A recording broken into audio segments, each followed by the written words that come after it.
My name is Mike Sisselberger. I'm a senior environmental science major and I play lacrosse at Lehigh University.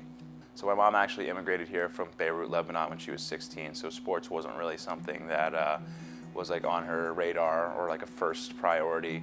But that's actually how I got into wrestling, because that was like the biggest sport in the Middle Eastern community, and my uncle was an Olympic athlete. He was a silver medalist for Syria, and that's how I kind of got into it. Mikey was a multi-sport athlete in high school. He was a football, wrestling, lacrosse star at Southern Lehigh, which is, literally a stone's throw from our campus here at Lehigh. My grandfather coached me growing up, and I remember he couldn't walk for a long time, but he would try so hard to walk on the stands of like high school and middle school matches and just come up to the mat and like just start yelling at me and yell things to do. So I just have that awesome memory in my head, and I think that's what connects me with wrestling and the opportunity to do it. The wrestling aspect of it is something that has always kind of been with him, but it really took on a life of its own when he got to Lehigh, because he became very close with the wrestlers. We ended up doing everything together, and then I started like rolling around with them on the mat. I was keeping up and I was doing well, and I was like, I guess this is kind of fun and I miss it. So if I'm doing well with these guys and they're on the team, why not go and join and try out? I knew he hangs out with our team all the time. He's really tight with our teammates. When I heard it, I didn't know how serious he was. I thought maybe he just wanted to come in and play around. Then I heard he actually wanted to try wrestling. I went in there with a good attitude and some serious heart.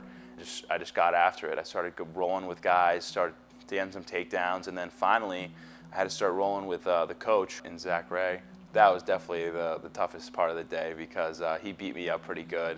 And I just remember thinking to myself, I was like, well, that's it. Like, I didn't make the team. Like, all my dreams are really going to go to the dumps right now.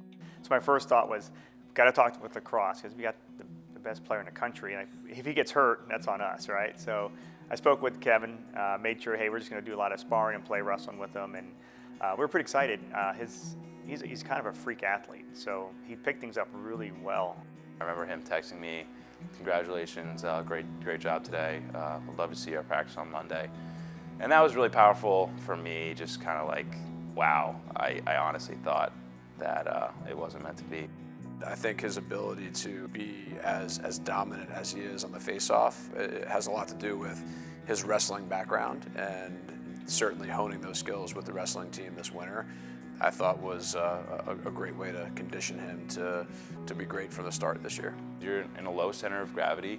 You're down there, you're competing for something, whether that's taking the ball from them in a face-off, whether that's putting them in a position in wrestling. And I think it's really powerful to learn that. The first thing that popped in my head was my grandfather, and I gave my mom a call, and she said the same exact thing, because it was just so important, and he loved it. And he just passed away like 6 months ago, so I promised him that I would definitely try. And I tried and I made it.